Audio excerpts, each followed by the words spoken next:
কবরে যাওয়া লাগবে কি লাগবে না? যাওয়া লাগবে না, কার কার হাত তোলেন? একজনও নাই। সবাই কবরে যাবেন? যাওয়া লাগবে, কেউ বাঁচতে পারবে না। দাদা চলে গেল, বাবা চলে গেল, মামা চলে গেল, আমারও যাওয়া লাগবে। সেলিব্রিটি চাই, আরো সম্পদের পাওয়ার চাই। ব্যস্ত, আমরা মহা ব্যস্ত। এত ব্যস্ততা কিসের? স্টপ, থামেন, অনেক হয়েছে, আর না। বসেন, একটু ভাবেন। দাদা চলে গেল, বাবা চলে গেল, মামা চলে গেল, আমাকেও চলে যেতে হবে। মাঝে মাঝে কবরস্থানে যাবেন, যে একটু দেখবেন এই কবরস্থানে শিশুরা শুয়ে আছে, কিশোররা শুয়ে আছে, আপনার মতো তাগড়া যুবকরা শুয়ে আছে, ওদেরও রক্ত গরম ছিল আপনার মতো। আজ ওরা নাই, সব শেষ। আপনাকেও যেতে হবে। এই কবরে আমাদেরকে যেতে হবেই। কবরের প্রশ্নের উত্তর দিতে হবে। চিল্লায় বলেন ঠিক কিনা? কবরে প্রথম প্রশ্ন করা হবে, মার রব্বুক, তোমার রবের নাম কি? আমাদের রব কে? ওমা দীনুক, তোমার ধর্মের নাম কি? আমাদের ধর্মের নাম কি? বিশ্বনবীর চেহারা দেখিয়ে বলা হবে, এই লোকটাকে তুমি চিনো কিনা? চিনি না আমরা? আমাদেরকে জিজ্ঞেস করা হবে, রব কে? বলবো আল্লাহ। ধর্ম কি? বলবো ইসলাম। এই লোকটারে চিনো নাকি? আমরা বলবো চিনি, আমাদের প্রাণের নবী মুহাম্মদ সাল্লাল্লাহু আলাইহি। তিনটা প্রশ্নের উত্তর করতে পারলে এডিশনাল আর একটা প্রশ্ন, ওমা ইলমুক। এই তিনটা প্রশ্নের উত্তর জানলা কেমনে? নকল করছো নাকি? বাংলাদেশে নকল আছে না নাই? কোথায় নকল করে? হ্যাঁ, কিছু লিজেন্ড আছে দেখি, একেবারে জামার ভিতরে নকল, টুপির ভিতরে নকল, স্কেলের ভিতরে নকল, মৌজার ভিতরে নকল। আছে না নাই? কথা বলেন। ফেরেশতারা বলবে, তুমি তিনটা প্রশ্নের উত্তর করলে কি করে? আপনাকে বলতে হবে, আমি কোরআন থেকে শিখেছি, আমি হাদিস থেকে জেনেছি। চিল্লায় বলেন ঠিক কিনা? তখন ফেরেশতারা বলবে, আহলান ওয়া সাহলান, মারহাবান, কংগ্রাচুলেশন, তুমি উত্তর করতে পেরেছো। ইফসাহু লাহু কবরুহু ৭০ যিরান, আপনার কবরটারে ৭০ হাত লম্বা বানিয়ে দেয়া হবে। ইফতাহু লাহু বাবুন ইলাল জান্নাহ, জান্নাতের দিকে দরজা করে দেয়া হবে। ইলবাসু মিন লিবাসিল জান্নাহ, জান্নাতের পোশাক পরিয়ে দেয়া হবে। আর বলা হবে, নাম কানাও মিল আরুস, বাসর রাতে কনেকে নিয়ে বর যেমনি শান্তির ঘুম, আরামের ঘুম দেয়, তুমিও ঘুম দাও, ঘুমাও। You should get some sleep now, you are very tired man. ঘুমাও, অনেক হয়েছে, ঘুমাও। তোমার এই ঘুম কেউ ভাঙাবে না, ইসরাফিলের সিঙ্গার ফুৎকার ছাড়ো। আল্লাহ লম্বা ঘুম যেন দিতে পারি, তৌফিক দাও। আর যারা ইসলাম বিরোধী, কোরআন বিরোধী, বিশ্বনবী বিরোধী, তাদেরকেও প্রশ্ন করা হবে, তোর রব কে? মার রব্বুক, সে বলবে, লা আদরি, আমি কিছু জানি না, আমি মাপ চাই, দোয়াও চাই। কথা গন, জানি না, আমি কিছুই মনে করতে পারছি না, আমি কিছু জানি না, আমার ধর্ম নাই, কর্ম নাই, আমার ধর্ম যার উৎসব সবাই, আমার কোনো ধর্ম টর্ম নাই, আমার কোনো নামাজ রোজা নাই, আমার কোনো রব নাই। দ্বিতীয় প্রশ্ন, ওমা দীনুক, তোর ধর্মের নাম কি? সে বলবে, ধর্ম কি? আমি জানি না, আমি ধর্মরে গালি দিতাম, আমি দুনিয়া ইসলাম রে বাস দিতাম, আমি আলেম ওলামাদের বিরোধিতা করতাম, আর শাহবাগের মঞ্চে উঠে ভাষণ দিতাম। আসলে নাই, সব গুমর ফাঁস হয়ে যাবে। ইয়াউমুত তাআবুন, এরপর বিশ্বনবীর চেহারা দেখিয়ে বলা হবে, এই লোকটারা চিনো নাকি? সে বলবে, চিনি না, তবে আমার বন্ধুরা তার বিরুদ্ধে ব্লগে লিখতো, আমিও ব্যাড কমেন্টস করে দিতাম, এই লোকটার বিরুদ্ধে আমি কার্টুন বানাতাম, এই বিশ্বনবীর বিরুদ্ধে আমি কথা বলতাম। চিল্লায় বলেন ঠিক কিনা? ফেরেশতারা বলবে, লা তারাইতা ওয়ালা তালাইতা, তুই কিছুই পারলি না, তুই তো কপাল পোড়া। ফায়ুতরাকু বিমাতারিকা মিন হাদিদ, লোহার হাতুড়ি দিয়ে পিটিয়ে ওর মাসেলগুলো থেতলে ফেলা হবে। ওয়াইকালু লিল আরদি ইলতাইমি, কবরের দুই পাশের মাটির বলা হবে, চাপ দে, এমন চাপ দিবে, ফাতাখতালিফা আদলাউহু, ডান পাশের পাজরের হাড্ডি বাম দিকে ঢুকে যাবে, বাম পাশের পাজরের হাড্ডি ডান পাশে ঢুকে যাবে। কিয়ামত পর্যন্ত এই মারামারি চলবে। আল্লাহ এরকম ভয়ঙ্কর পরিস্থিতি থেকে আমাদেরকে বাঁচাও। ওই কবরের আযাব থেকে বাঁচার দরকার আছে না নাই? বিশ্বনবী বললেন, যে ব্যক্তি রাত্রিবেলায় সূরাতুল মুলক তেলাওয়াত করবে, তার কবরের আযাব হবে না।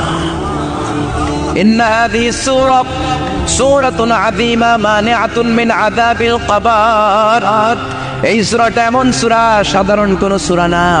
এই সূরাতুল মুলক যে রাত্রিবেলায় তেলাওয়াত করবে, তার কবরের আযাব থেকে তারে বাঁচিয়ে দিবে কে? নাম্বার 1 ফজিলাত স্ট্যাটাস মনে থাকবে তো 2 নাম্বার স্ট্যাটাস শাফাআত লি সাহিবিহা। এই সূরার তেলাওয়াতকারীর জন্য কিয়ামতের দিন সুপারিশ করবে। কোরআন সুপারিশ করবে, চারটেখানি কথা না। কোরআন যদি আপনার বিরুদ্ধে দাঁড়ায়, আপনার জান্নাত ক্যান্সেল। আর কোরআন যদি আপনার ব্যাপারে আল্লাহর কাছে রেকমেন্ডেশন করে, জান্নাত আপনার জন্য ওয়াজিব করে দিবে কে? এজন্য বিশ্বনবী বললেন শাফাআত লি সাহিবিহা, কিয়ামতের দিন তেলাওয়াতকারীর জন্য আল্লাহর কাছে সুপারিশ করবে। 2টা গেল। 3 নাম্বার বিশ্বনবী বললেন খাসামাত আন সাহিবিহা, এই সূরাটা কিয়ামতের দিন এই সূরার তেলাওয়াতকারীর পক্ষ নিয়ে আল্লাহর সাথে ঝগড়া করা শুরু করে দিবে। আল্লাহর সাথে ডিবেট করবে, ঝগড়া করবে, যতক্ষণ না হাত্তা আদখালাহুল্লাহুল জান্নাহ। হাদিসের টেক্সট হচ্ছে যে যতক্ষণ না আল্লাহ তাআলা তাকে জান্নাতে না ঢোকায়, ততক্ষণ ওই সূরার তেলাওয়াতকারীর পক্ষ নিয়ে আল্লাহর সাথে বিতর্ক, ঝগড়া, তর্ক চলতেই থাকবে।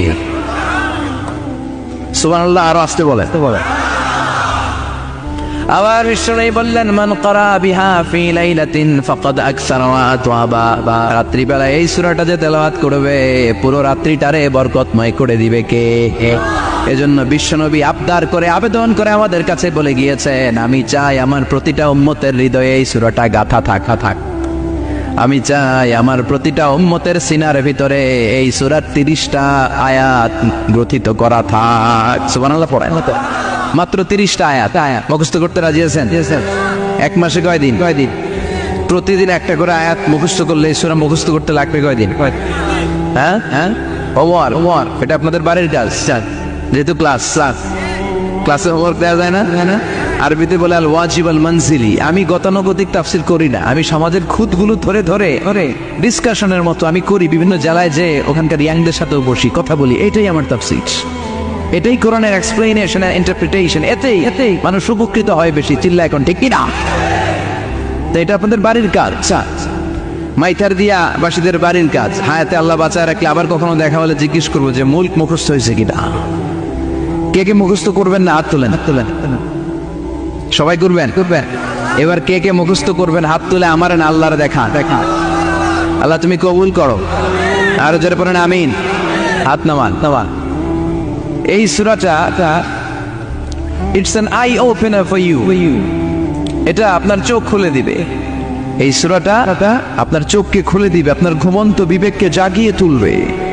স্রষ্টার ব্যাপারে আপনার যদি কোনো সাসপিশন থাকে, সন্দেহ থাকে, এই সন্দেহের পাহাড়কে ভেঙে এই সূরা চুরমার করে দিবে। চিল্লায় বলেন সুবহানাল্লাহ। আল্লাহ ডেকে বলে গোলাম, কিছু নাস্তিক আছে আমারে খুঁজে পায় না। এরকম কপাল পোড়া নাদান নাস্তিক বাংলার জমিনেও আছে না নেই? এরা বলে আনসিন ইজ নাথিং, যেটা দেখা যায় না ওইটা মানি না। বলে না do you see the air in the atmosphere? বাতাসে, বায়ুমণ্ডলে যে বাতাস ঘুরে বেড়ায়, এটাকে তুমি দেখো তো মানো কেন? Why do you believe on that? Why do you believe on air? বাতাস বিশ্বাস করস কেন? কপাল পোড়া। নাস্তিকরা বাতাস মানে না? কথা কয়। Do you see the bad headache someone feel in his head and he is shouting? মাথার ব্যথায়, মাইগ্রেনের পেইনে যখন কেউ চিৎকার করে, তার মাথার ব্যথা দেখা যায়। আমার এখন প্রচন্ড মাথা ব্যথা যদি হয়, আপনারা দেখতে পাচ্ছেন? তো নাস্তিকরা কি মাইগ্রেনের পেইন বিশ্বাস করে না? মাথা ব্যথা বিশ্বাস করে কি করে না? বাতাস বিশ্বাস করে কি করে না? কয় আনসিন ইজ নাথিং, যেটা দেখি না ওটা বিশ্বাস করি না। কপাল পোড়া। আল্লাহ ডেকে বলে গোলাম, আমার সৃষ্টির দিকে তাকা, আকাশের দিকে তাকা, বাতাসের দিকে তাকা, সাগরের দিকে তাকা। সাগরের মধ্যে আমি আল্লাহ সিরা নাই। বিশাল বড় বড় পাহাড়ের দিকে তাকা, ঝর্ণার দিকে তাকা, ঝর্ণার মধ্যে আমি আসিরা নাই। ঝর্ণা রে বলনা রে কার বিরহে পাগল পাড়া তুই, কার মিলনে ফুল ফসলে ভরা রে তোর দুকুল বই, কার মিলনে ফুল ফসলে ভরা রে তোর দুকুল বই। ঝর্ণা রে বলনা রে কার বিরহে পাগল পাড়া তুই। সুবহানাল্লাহ পড়ে। ঝর্ণার দিকে তাকাও, সাগরের দিকে নজর করে দেখো, বিশাল পাহাড়ের দিকে নজর করে তাকাও, ওই পাহাড়ের মধ্যে আল্লাহরে খুঁজে বাবা। চিল্লায় বলেন ঠিক কিনা? এদিন ইমাম আবু হানিফার হাতে হাত রেখে শাহাদা বাক্য পাঠ করেছে। সুবহানাল্লাহ পড়ে। ঝিনুকের ভেতর লুকিয়ে থাকে যেমন মতি, ঝিনুকের ভেতর লুকিয়ে থাকে যেমন মতি, কালমা শাহাদাতে আছে আল্লাহর জ্যোতি, কালমা শাহাদাতে আছে আল্লাহর জ্যোতি। সুবহানাল্লাহ পড়েন। এই জ্যোতি যার হৃদয়ে একবার টাচ করে তার জন্য জান্নাতকে খুলে দেয় কে? এজন্য এই সূরা পড়লে নাস্তিকরা নাস্তিক থাকবে না। নাস্তিকদের জন্য এখানে আল্লাহ মেডিসিন দিয়েছে, কিছু ডোজ দিয়েছেন। আলহামদুলিল্লাহ পড়ে। এই সূরা থেকে আমরা কিছু সময় কথা শুনবো। শুনতে রাজি আছেন তো? সূরার নাম চিল্লায় বলেন কি নাম? মুলক। মুলক মানে কি? মুলক মানে রাজত্ব, মুলক মানে ক্ষমতা, মুলক মানে পাওয়ার, মুলক মানে কিংডম, মুলক মানে সভরেনিটি। সুবহানাল্লাহ পড়েন। রব্বুল আলামিন বলেন تبارك الذي بيده الملك وهو على كل شيء قدير। সুবহান সেই সত্তা যার হাতে ক্ষমতা আর তিনি সব বিষয়ে ক্ষমতাশীল। সুবহানাল্লাহ। তাবারাকাল্লাযী বিয়াদিহিল মুলক, মহামহিম সে সত্তা, সুবহান সে সত্তা, বিয়াদিহিল মুলকু যার হাতে ক্ষমতা। ক্ষমতা কার হাতে? চিৎকার করে বলতে হবে কার হাতে? নাকি আমাদের হাতে? না সরকারের হাতে, পুলিশের হাতে, র্যাবের হাতে, মাশরাফির হাতে, হিরো আলমের হাতে? ক্ষমতা কার হাতে? ক্ষমতা শুধুমাত্র একজনের হাতে। চিল্লায় বলেন তিনি কে? আল্লাহর হাতে ক্ষমতা। আর তিনি হচ্ছেন সকল ক্ষমতার উৎস, সেন্টার অফ অল পাওয়ার্স। সব ক্ষমতার উৎস কে? নাকি জনগণ? আমরা কিন্তু এটাই শিখি, এদেশে আমাদেরকে রাষ্ট্রীয়ভাবে শেখানো হয় এটা রাষ্ট্রীয় কুফরি। সকল ক্ষমতার উৎস জনগণ নয়, সকল ক্ষমতার উৎস কে? উনি ক্ষমতার উৎস, তিনি ক্ষমতাশীল, মহা ক্ষমতাধর। তার ক্ষমতার সাথে কারো তুলনা হয় না। আমাদের কি ক্ষমতা? কথা বলে বল্লা পোকার কেমন খেয়েছেন? হ্যাঁ, মৌমাছি কামড়াইছে, মৌমাছি কামড়াইলে চিল্লাচিল্লি শুরু করে। তো কি ক্ষমতা আছে আপনার?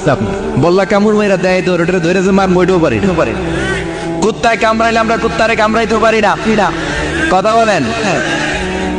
আমরা নাকি ক্ষমতার মালিক। পিছন থেকে কেউ যদি বলে হুজুর সাপ, দৌড়।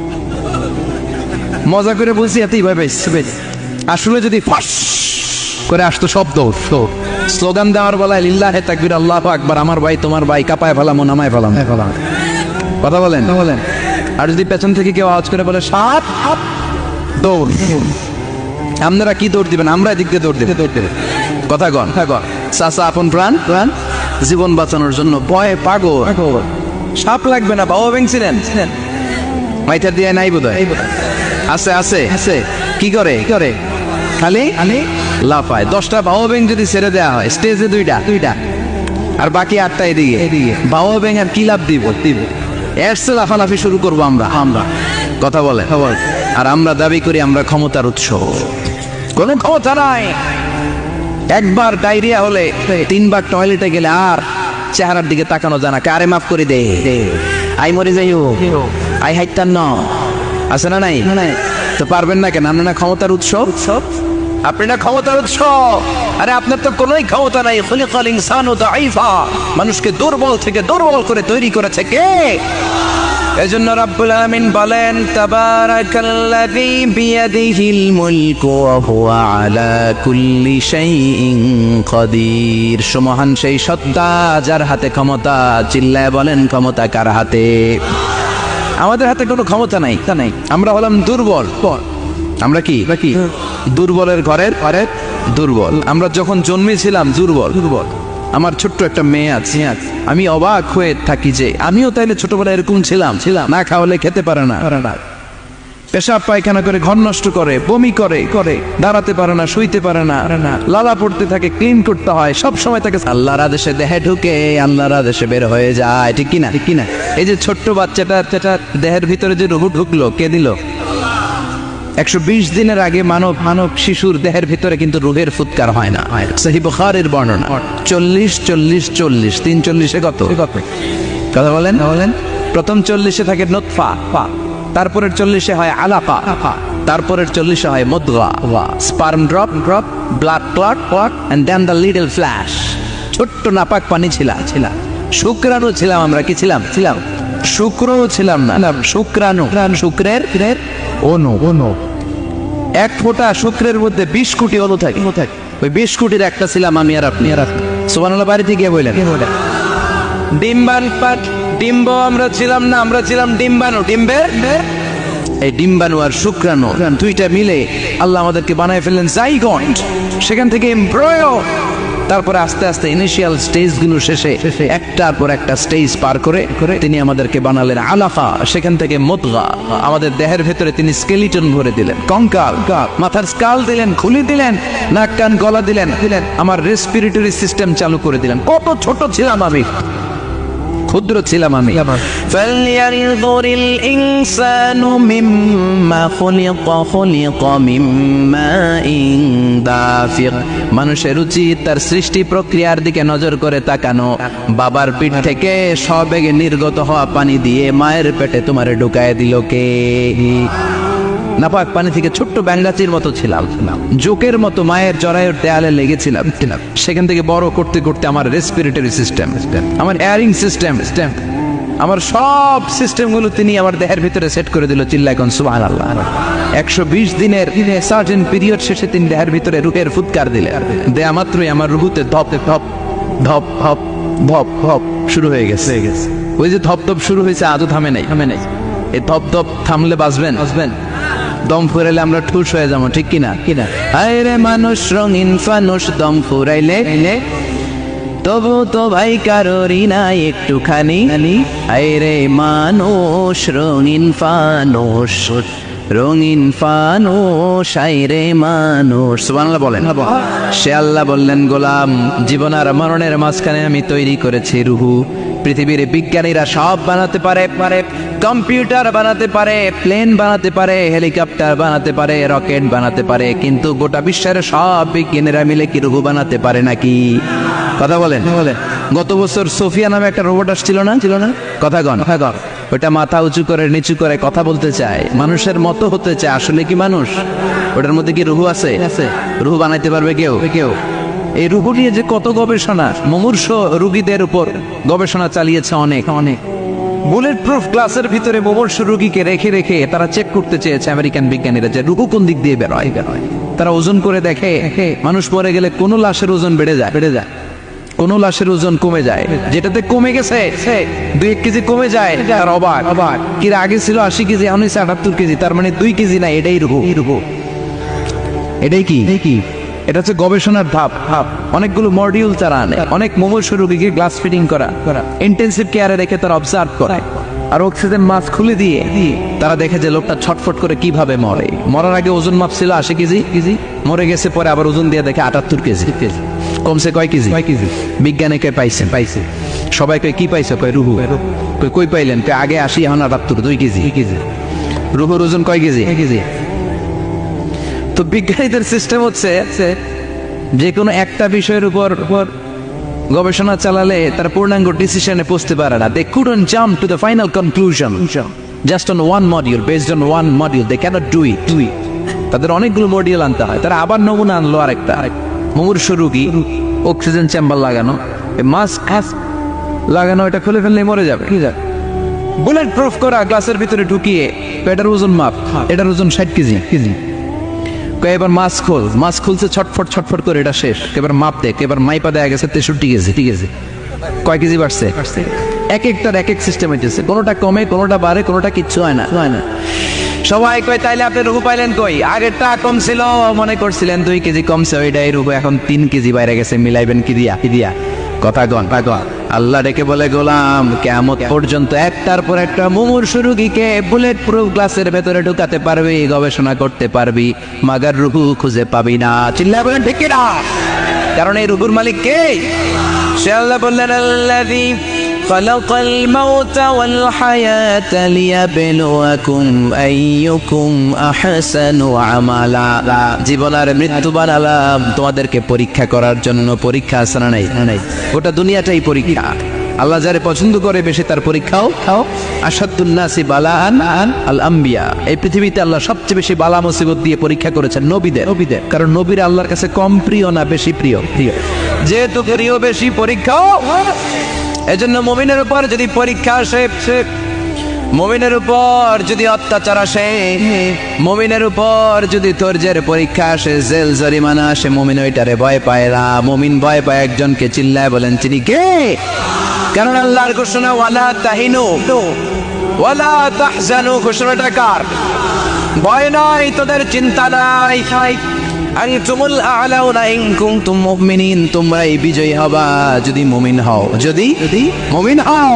এজন্য ধৈর্যের পরীক্ষা দিতে হবে, আল্লাহর উপর তাওয়াক্কুল করতে হবে, অত্যাচার আর জুলুম আল্লাহর নামে সহ্য করে যেতে হবে। চিল্লায় বলেন ঠিক কি না? কারণ মুসলিমের সাথে আল্লাহ থাকে। মুসলিমের বদদুয়াকে বিশ্বনবী ভয় করতে বলেছেন, কারণ মুসলিমের বদদুয়ার মাঝে আর আল্লাহর মাঝে পর্দা থাকে। যারা দুনিয়ার বুকে জুলুম করে তাদেরকে ক্ষমতার মস্তক থেকে নামিয়ে দেয় কে? আর যারা মুসলিম হয়, যাদের রক্ত দিয়ে জমিন ভেজে, তাদেরকে জমিনের ক্ষমতা দিয়ে দেয় কে? আর যারা রক্ত ঝরায়, ইতিহাস বলে তারা শেষ পর্যন্ত প্রাণ আর জান নিয়ে পালাবার জায়গাটা পায় না। চিল্লায় বলেন ঠিক কি না? এজন্য মুমিন খুব ভালো করে জানে, রাত্রি যত গভীর হয়, সুবহে সাদিকের সময় কাছে আসতে থাকে। গর্ভবতী নারীর পেটের জ্বালা যন্ত্রণা, ব্যথার পেইন যত বাড়ে, নতুন মেহমান আগমনের সময় কাছে আসতে থাকে। তেমনি ইসলামের পক্ষের শক্তির উপর যদি অত্যাচার, অনাচার, স্টিম রোলার বেড়ে যায়, এটা প্রমাণ করে ইসলামের বিজয়ের সময় কাছে আসতে শুরু করেছে। চিল্লায় বলো ঠিক কি না? এজন্য রাব্বুল আলামিন ডেকে বলেন, গোলাম লিয়াবলুয়াকুম আইয়ুকুম আহসানু আমালা, কে ভালো আমল করো, কে খারাপ আমল করো, এজন্য আমি জীবন মরণ তৈরি করেছি। চিল্লায় কোন ঠিক কি না?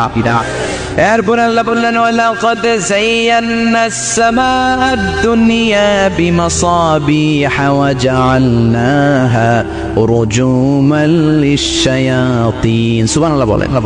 ওয়ালাকাদ যায়্যানাস সামাআদ দুনিয়া। মাইকম্যান কোথায়? সাউন্ডটা বাড়াও। এত দুর্বল কেন তোমার সাউন্ড? মনে হচ্ছে আমি মাইক ছাড়া কথা বলছি। সাউন্ডটাকে স্ট্রং করো। ওয়ালাকাদ যায়্যানাস সামাআদ দুনিয়া, I have beautified the closer sky with candles, with light and stars. আল্লাহ বললেন, আমি দুনিয়ার আকাশকে তারা দিয়ে সুশোভিত করেছি। আকাশে তারা আছে না নাই?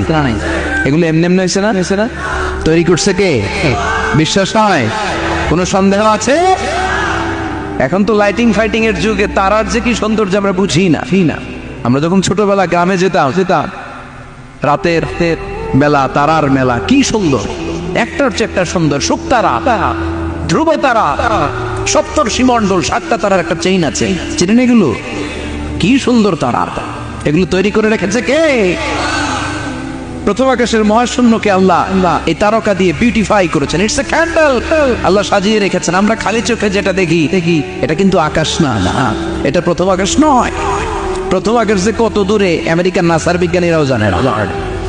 খালি চোখে আমরা যা দেখি, এটা প্রথম আকাশের মহাশূন্য। এর অনেক অনেক অনেক উপরে প্রথম আকাশ, এরপরে দ্বিতীয় আকাশের মহাশূন্যের স্তর শুরু, এরপরে দ্বিতীয় আকাশ, তারপরে তৃতীয় আকাশের মহাশূন্যের স্তর শুরু, তারপরে তৃতীয় আকাশ। একটার চেয়ে আরেকটা বড়। প্রথম আকাশের চেয়ে দ্বিতীয় আকাশ কত বড় বলি? আপনার হাতের আংটিটা যদি সাহারা মরুভূমিতে আপনি ছুঁড়ে ফেলে দেন, পুরো মরুভূমির তুলনায় আংটি যত ছোট, আল্লাহর দ্বিতীয় আসমানের তুলনায় আল্লাহর প্রথম আসমানটা ঠিক তত ছোট। একটার চেয়ে একটা বড়, একটার চেয়ে একটা বড়। সূর্য দেখে আমরা অবাক হয়ে যাই। 9,30,00,000 মাইল দূরে, এই পৃথিবীর চেয়ে 13 লক্ষ গুণ বড়। এটার সানশাইন, আলো আসতে পৃথিবীতে 8 মিনিট 18 সেকেন্ড লেগে যায়। আমরা মনে করছি সূর্যই বড়। আমরা বসে আছি মাইথার দিয়াতে, তাই না? এই জায়গাটার নাম কি? মাইথার দিয়া। কিন্তু খালি এতটুকু প্যান্ডেলের সমান। কত বড় মাইথার দিয়া! এই পুরো মাইথার দিয়া কোন থানায় পড়ছে? দাউদকান্দি হচ্ছে কুমিল্লার 16টা থানার একটা, ঠিক কিনা? 16 থানা মিলে কুমিল্লার একটা জেলা। এরকম কয়টা জেলা আছে? 64 জেলা। এই 64 জেলা মিলে আমাদের সুজলা সুফলা, শস্য শ্যামলা, ডিজিটাল বাংলাদেশ। কথা গণ। আর বাংলাদেশ হচ্ছে পৃথিবীর সবচেয়ে বড় দেশ। হ্যাঁ, 64 জেলা, এরপরে ছোট। যাদের অ্যাটলাস ম্যাপ নিয়ে যাদের ধারণা আছে তারা দেখবেন বাংলাদেশ এই শব্দটা লেখার জায়গাও আমরা পাই না। মানচিত্রে বাংলাদেশ শব্দটা লেখার জায়গা পায় না। বিআরএ উঠে যায় ইন্ডিয়ার উপর, আর ডিএসএ উঠে যায় আবার ইন্ডিয়ার উপর। মাঝখানের দুইটা অক্ষর বাংলাদেশের উপরে পড়ে, চিল্লায় বলেন ঠিক কিনা? এটা কত ছোট দেশ, পাশের ইন্ডিয়া 20-25 গুণ বড়। ইউরোপ আমেরিকার অনেক দেশ আছে, আমেরিকায় বাংলাদেশের চেয়ে শতগুণ বড়, কানাডা কয়েকশো গুণ বড়, রাশিয়া কয়েকশো গুণ বড়। এরকম প্রায় 200 দেশ নিয়ে পৃথিবীর স্থলভাগ আর 70% হচ্ছে শুধু পানি। এই সব মিলে আমাদের এই পৃথিবী। আর এত বড় পৃথিবীর চেয়েও নাকি সূর্য 13 লক্ষ গুণ বড়। তার মানে সূর্যই বড়? না, সূর্যের চেয়ে অনেক বড় তারা আছে। সূর্যের পরে পৃথিবীর সবচেয়ে কাছের যে তারা বা স্টার, ওটার নাম হচ্ছে প্রক্সিমা সেন্ট্রাই। নাম কি? প্রক্সিমা সেন্ট্রাই। এরপরে আলফা সেন্ট্রাই এ, আলফা সেন্ট্রাই বি, ইটা ক্যারিনা, বেটেলজিউস, এরকম একটার পর একটা তারা। যেই সূর্য পৃথিবীর চেয়ে 13 লক্ষ গুণ বড়, বেটেলজিউস নামে একটা তারা আছে, ওটা সূর্যের চেয়ে 33 কোটি গুণ বড়। তার মানে কি বেটেলজিউসই সবচেয়ে বড় না? ছোট্ট একটা তারা। এই বেটেলজিউসকে খেয়ে ফেলাইতে পারে এরকম 1000 কোটি গুণ বড় সাইজের তারা আছে না নাই? এরকম কয়েক বিলিয়ন তারা নিয়ে আমাদের গ্যালাক্সি গঠিত। আমাদের গ্যালাক্সি, এটার নাম মিল্কি ওয়ে। এটার নাম কি? আমাদের গ্যালাক্সি। এই গ্যালাক্সিতে আমাদের অবস্থান। এরকম কত হাজার কোটি গ্যালাক্সি আছে, আমেরিকার নাসার বিজ্ঞানীরাও জানেন। আমাদের গ্যালাক্সির সবচেয়ে কাছের যে গ্যালাক্সি, ওই গ্যালাক্সিটার নাম হচ্ছে অ্যান্ড্রোমেডা। কি নাম? অ্যান্ড্রোমেডা। আমাদের গ্যালাক্সি থেকে কেউ যদি কাছের গ্যালাক্সি অ্যান্ড্রোমেডাতে যেতে চায়, তার 2.5 মিলিয়ন লাইট ইয়ার্স সময় লেগে যাবে। কথাটা কঠিন হয়ে গেছে, আমি ভেঙে বলি, তারপরে সুবহানাল্লাহ কই। আমাদের গ্যালাক্সির নাম মিল্কি ওয়ে। মিল্কি ওয়ে থেকে যদি কেউ অ্যান্ড্রোমেডাতে যেতে যায়, কত সময় লাগবে? 2.5 million light year. Light year মানে আলোক বর্ষ।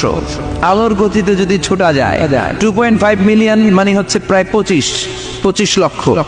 তাহলে পৃথিবীতে সবচেয়ে দ্রুতগামী যে বিষয়টা আবিষ্কৃত হয়েছে সেটা হচ্ছে আলো। এই যে লাইট মারলে যে ছুটে, এই লাইট প্রতি সেকেন্ডে 1,86,000 মাইল বেগে ছুটতে পারে। 1 মিনিটে না, 1 ঘন্টা না, 1 মিনিটে না, 1 সেকেন্ডে আলো চলে যায় কয় মাইল? 1,86,000। খুঁটিয়ে চিন্তা আপনি কল্পনা করতে পারেন? হয়তো মাথা নাড়াইতেছে না। এটা কি কল্পনা করা যাবে? আমার তো তার ছেড়ে যাচ্ছে। 1 সেকেন্ডে নাকি আলো ছুটে 1,86,000 মাইল বেগে। 1 সেকেন্ড শব্দ কইতে তো 2 সেকেন্ড লাগে। কথা কন। এর মধ্যে আলো চলে গেছে 1,86,000 মাইল। তো কোন রকেট যদি আপনি পান, যে রকেট দিয়ে সেকেন্ডে 1,86,000 মাইল বেগে রকেটটা ছুটবে প্রতি সেকেন্ডে, খেয়াল করেন, ঘন্টায় না, মিনিটে না, কিসে? সেকেন্ডে। যে রকেটটা সেকেন্ডে 1,86,000 মাইল বেগে ছুটবে, ওই রকেটটা দিয়ে আমাদের গ্যালাক্সি থেকে আমাদের পাশের গ্যালাক্সি অ্যান্ড্রোমেডাতে পৌঁছতে আপনার 25 লক্ষ বছর লেগে যাবে। সুবহানাল্লাহ। বাড়িতে গিয়ে বললেন, এরকম বিশাল বিশাল তারা দিয়ে আমাদের আকাশটারে বিউটিফাই করেছে কে? এজন্য আল্লাহ বললেন, ওয়ালাকাদ যায়্যানাস সামাআদ দুনিয়া বিমাসাবিহা ওয়া জাআলনাহা রুজুমাল লিশ-শায়াতিন। আমি এই দুনিয়ার আকাশটারে সুন্দর সুন্দর তারকারাজি লাইটের মতো সেটিং করে সুশোভিত করেছি। আবার এই তারকা দিয়ে আমি শয়তানদেরকে প্রহারও করেছি। সুবহানাল্লাহ। শয়তানদেরকে আল্লাহ তারা মেরে আঘাত করে। সুবহানাল্লাহ বলেন। এরপরে এই সূরার প্রথম রুকুর শেষে আল্লাহ বললেন, وَأَسِرُّوا قَوْلَكُمْ أَوْ اجْهَرُوا بِهِ إِنَّهُ عَلِيمٌ بِذَاتِ الصُّدُورِ أَلَا يَعْلَمُ مَنْ خَلَقَ وَهُوَ اللَّطِيفُ الْخَبِيرُ। আল্লাহ বললেন, وَأَسِرُّوا قَوْلَكُمْ, তোমরা যদি গোপনে কথা বলো, আও ইজহারু বিহি, কিংবা স্পষ্ট করে বলো, সব শোনে কে? আপনি যেমনি বলেন শুনবে কে? বলেনই নাই, শুধু মনে মনে ভাবছেন, শুনবে কে? সুবহানাল্লাহ কইবেন না? সাত আকাশের উপরে, আরশের উপরে তার অবস্থান, সাত জমিনের নিচে কোন গোপনতম প্রকোষ্ঠে, কোন ছোট্ট বাক্সের ভেতরে যদি কোনো পিপিলিকা নীরবে হেঁটে যায়, আল্লাহ বলে আমি ওই পিঁপড়ার হেঁটে চলার পায়ের আওয়াজটাও শুনতে পাই। এজন্য কেউ যেটা শোনে না, শুনে কে? এরপর আল্লাহ বললেন, ওয়াল্লাযী জাআলা লাকুমুল আরদা যালুলান ফামশু ফি মানাকিবিহা ওয়া কুলু মির রিজকি ওয়া ইলাইহিন নুশুর। সুবহানাল্লাহ বলেন। আল্লাহ ডেকে বললেন, গোলাম, তোমাদের জন্য জমিনটারে আমি বিছানা বানিয়েছি। আল্লাযী জাআলা লাকুমুল আরদা ফিরাশা, জমিনটারে বিছানা বানিয়েছে কে? এই বিছানার মতো সমতল জমিন দিয়ে তোমরা হেঁটে বেড়াও, চলে বেড়াও, হেলে দুলে পড়ার সুযোগ নাই, ঠিক কিনা? এই যে মাইথার দিয়ে আর আজকের যে ময়দান, এটা যদি বিছানার মতো সমান না হয়তো বসতে পারতেন? কথা কন। এই ময়দানের প্যান্ডেলের এদিক দিয়ে উষা, এদিক দিয়ে গর্ত, এদিক দিয়ে নিচা, এদিক দিয়ে খাড়া। কেমন হইতো? কথা কন। কেউ আমারে দেখতো, কেউ দেখতো না, কেউ দাঁড়াইয়া, কেউ বৈশা আছে না নাই? কিন্তু জামিনটারে সমতল বানালো কে? আপনি যদি বিমান থেকে যদি আপনি দেখেন, বিমানের গ্লাস দিয়ে, জানলা দিয়ে যদি আপনি নিচের দিকে তাকান, আপনি দেখবেন মনে হবে পুরো জামিনটাকে আল্লাহ সবুজ কার্পেট দিয়ে কার্পেটিং করে রেখেছে। এই সৌন্দর্য দিয়েছে কে? আবার রব্বুল আলামিন বলেন, জামিনটারে সমান দেখে, কার্পেটিং দেখে মনে করো না তোমরা বেঁচে গিয়েছ। আমার দেয়া বিধান আমার জমিনে যদি কায়েম করতে না পারো, এই কার্পেটিং করা জমিনের ভেতরে আযাব আছে না নাই? এই পুরো জমিনের ভেতরে আছে আগুন আর আগুন। আগ্নেয়গিরি রোগ্নোৎপাত জ্বালামুখে বিস্ফোরণ করে দিয়ে গোটা বিশ্বটারে মুহূর্তে মেসাকার করে দিতে পারে কে? এজন্য আল্লাহ ডেকে বললেন, গোলাম আমিনতুম মান ফিস সামাই আন ইয়াখসিফা বিকুমুল আরদা ফাইযা হিয়া তামুর। তোমরা কি ভেবেছো নাকি বেঁচে যাবা? আমি চাইলেই পুরো জমিনটারে কাঁপিয়ে দিতে পারি। আয়াখসিফা বিকুমুল আরদ, খাসাফ মানে ল্যান্ডস্লাইড।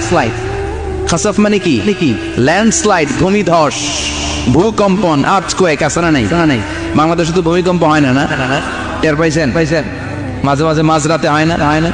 3টার দিকে নিজেই দৌড় দিব না, বাচ্চারা লইয়া দৌড় দিব, লুঙ্গি পইরা দৌড় দিব না, লুঙ্গি ছাড়া দৌড়াম। কথা কম। এই ভূমিকম্প আছে না নাই? আল্লাহ বলে, মনে করো না জামিনটা সমতল, কার্পেটিং করে দিয়েছি। এই কার্পেটিং এর ভিতরেও আগুনের দলা আছে না নাই? আবার আল্লাহ বললেন, আমিনতুম মান ফিস সামাই আন ইউরসিলা আলাইকুম হাসিবা। নিচে যেমনি কার্পেটিং করা জমিনের ভেতরে অগ্নুৎপাত রেখে দিয়েছি, মাথার উপর থেকে আযাব দেওয়ার সুযোগ আছে না নাই? চাইলে আল্লাহ অগ্নি বৃষ্টি দিতে পারে, আগুন বৃষ্টি দিতে পারে, ঠান্ডার বজ্রপাত দিতে পারে। আপনারা লূত আলাইহিস সালামের কওমের নাম শুনেছেন? তারা হোমোসেক্সুয়ালিটি, সমকামিতা করত। ফলে আল্লাহ তাআলা বিশাল এক চিৎকার মেরে সাইয়েদনা জিবরাইলের মাধ্যমে পুরো জমিনটা শেষ করে দিলেন।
হ্যাঁ, ফসল ক্ষেত শেষ করে দেয় না?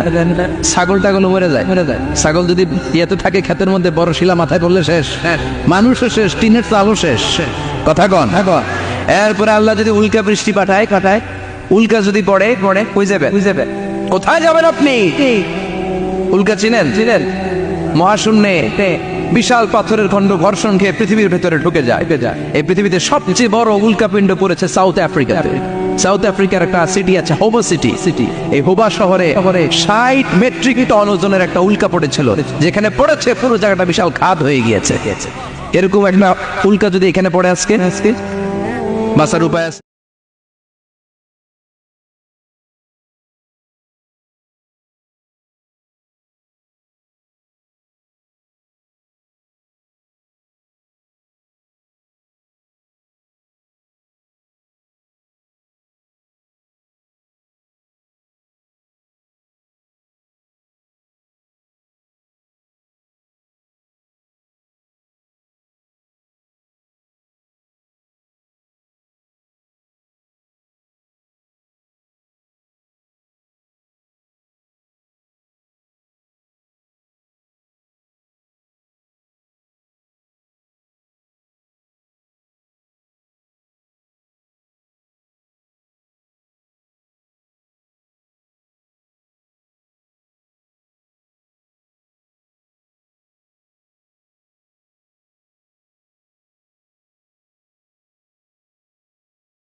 কালে কেমন করে পাখিগুলো উড়ে যায় এই পাখিগুলো আকাশে ধরে রাখে কে মা ইউমসিকুহুন্না ইল্লা রহমান।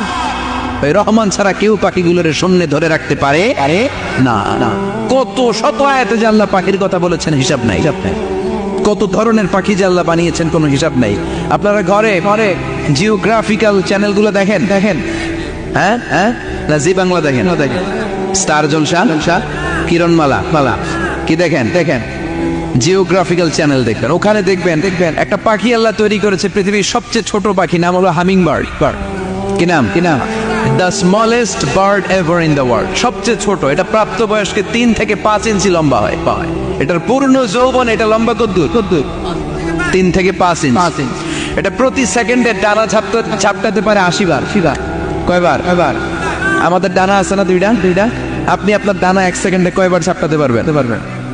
হ্যাঁ আমি ঝাপটাইলাম কয়টা হয়েছে? 1 সেকেন্ডে হ্যাঁ 3টা 4টা ঝাপটা দিতেই আমার সেকেন্ড শেষ। কিন্তু এই পাখিটা প্রতি সেকেন্ডে তার 2 পাখা ঝাপটায় কয়বার?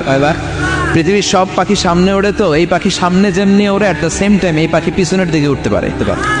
সুবহানাল্লাহ পারিতে যাই বললেন।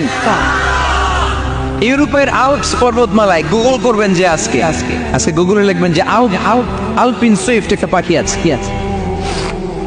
এই পাখিটা একবার যখন শূন্যে উড়াল দেয়, উড়ন্ত অবস্থায় এটা আকাশে 6 মাস থাকতে পারে।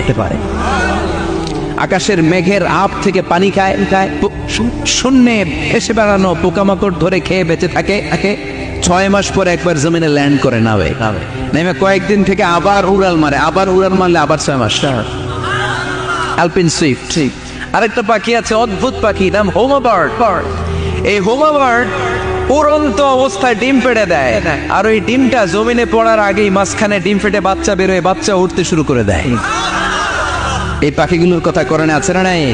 এজন্য আল্লাহ বললেন আওয়ালাম ইয়ারাউ ইলা তাইরি ফাওকাহুম সাফাতি ওয়া ইয়াকবিদনা মা ইউমসিকুহুন্না ইল্লার রাহমান ইন্নাহু বিকুল্লি শাইইন বাসীর। আল্লাহ বললেন নাস্তিকগুলো কি পাখির দিকে নজর করে তাকায় না? পাখির দিকে নজর করে যদি তাকায় তখন পাখির রব আল্লাহরে খুঁজে পাবে। চিল্লায় বলেন ঠিক কিনা?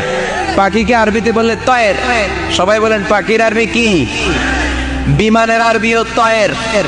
পাখি আরবি যা, বিমান আরবিও।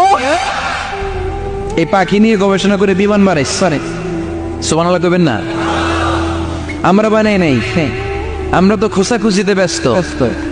আমরা আছি ফতুয়া নিয়ে ব্যস্ত। তুই 20 কারণে গাবে, তোর চাচা 90 কারণে গাফে। তোর চাচা মরলে যেই জায়গায় কবর দেয়া হবে ওই কবরের মাটির উপরে যে ঘাস উঠবে, ওই ঘাস যে গরু খাবে, ওই গরুর দুধ যে খাবে ও কাফের। আছে না নাই? খালি কাফের ফতুয়া দেয় ব্যস্ত। আমরা ফতুয়া নিয়ে রইলাম আর ওরা সব আবিষ্কার করে ফেললো। উইলবার রাইট আর অরভিল রাইট, এই 2 ভাই 1903 সালে এই বিমান আবিষ্কার করেছে এই আয়াতের উপর গবেষণা করে। আওয়ালাম ইয়ারাউ ইলা তাইর। ওরা কি পাখি নিয়ে ভাবে না? আমাদের তো ভাবার সময় নেই, আমরা আছি মদ নিয়ে আর নারী নিয়ে আর জুয়াবাজি নিয়ে। চিল্লায় বলেন ঠিক কিনা? এমন অনেক মন্ত্রীদের হোটেল আছে যেখানে পতিতালয়ের আড্ডাখানা। চিল্লায় বলো ঠিক কিনা? মুসলমানরা মদ আর নারী নিয়ে ব্যস্ত, আর ইহুদি খ্রিস্টানরা আমাদের সব ঐতিহ্যকে ধারণ করেছে। উইলবার রাইট অরভিল রাইট গবেষণা শুরু করে দিল। পাহাড়ে শুয়ে 2 ভাই খালি পাখির ছবি আঁকে। কেমনে পাখিগুলো টানা ঝাপটা মেরে ওঠে, কেমনে নামে, গবেষণা করতে প্লেন বানায় ফেললো 1903 সালে। আজ থেকে 100 বছর আগের স্টোরি শোনাচ্ছে আপনাদের।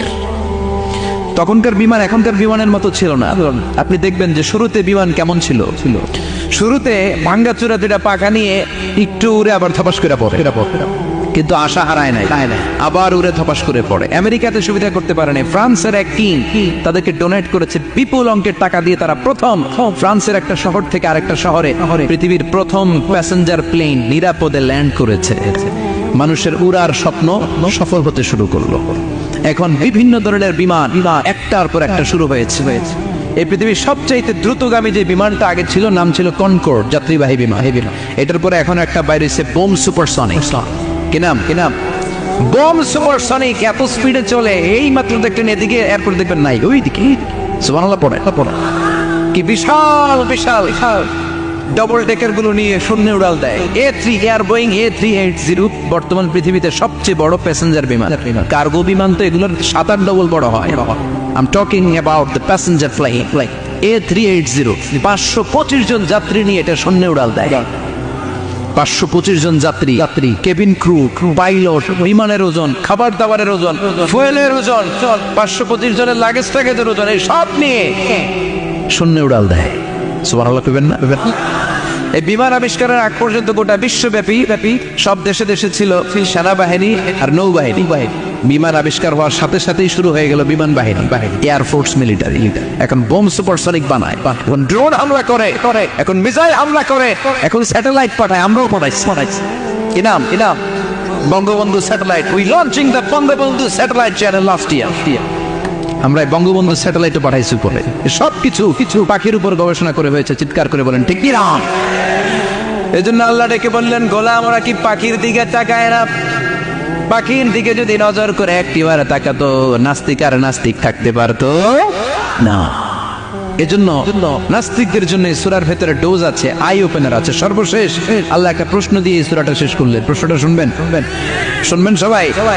আল্লাহ বললেন, কুল আরাআইতুম ইন আসবাহা মাউকুম গাওরান ফামান ইয়াতিকুম বিমাইন মাইন। বলো দেখি সবে শুকাইয়া যদি যায় এই পৃথিবীর পানি, তাহলে হেথায় তটনির ধারা কে দিবে সবারে আনি?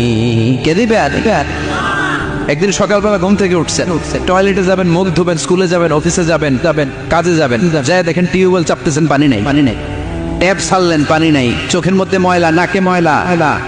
টয়লেটে যাবেন, পানি নাই। পুকুরে নেবে, দেখেন পানি নাই। বিশাল মেশিন বসিয়ে মাটির নিচ থেকে ভূগর্ভস্থ পানি ওঠানোর চেষ্টা করলেন, একটা পানি নাই। এক ফোঁটা পানি গোটা বিশ্বে কোথাও নাই। কে দিব পানি আপনারে? পানি সম্পদ মন্ত্রী দিব, ডোনাল্ড ট্রাম্প দিব, শেখ হাসিনা দিবে, কেউ দিতে পারবে? এক ফোঁটা পানি বানানোর ক্ষমতা আমাদের না হয়, ঠিক কিনা? পানির বৈজ্ঞানিক নাম হচ্ছে H2O। কি নাম? এই দেশে H2 নিয়ে কত কথা আছে না নাই? হাইড্রোজেনের 2টা মলিকিউল, অক্সিজেনের একটা মলিকিউল। এই 2টা গ্যাস, হাইড্রোজেন আর অক্সিজেন, 2 গ্যাস একসাথে মিলাইলে কি হয়? কথা বলেন। মিঠা নদীর পানি নিয়ে সুবহানাল্লাহ পড়েন।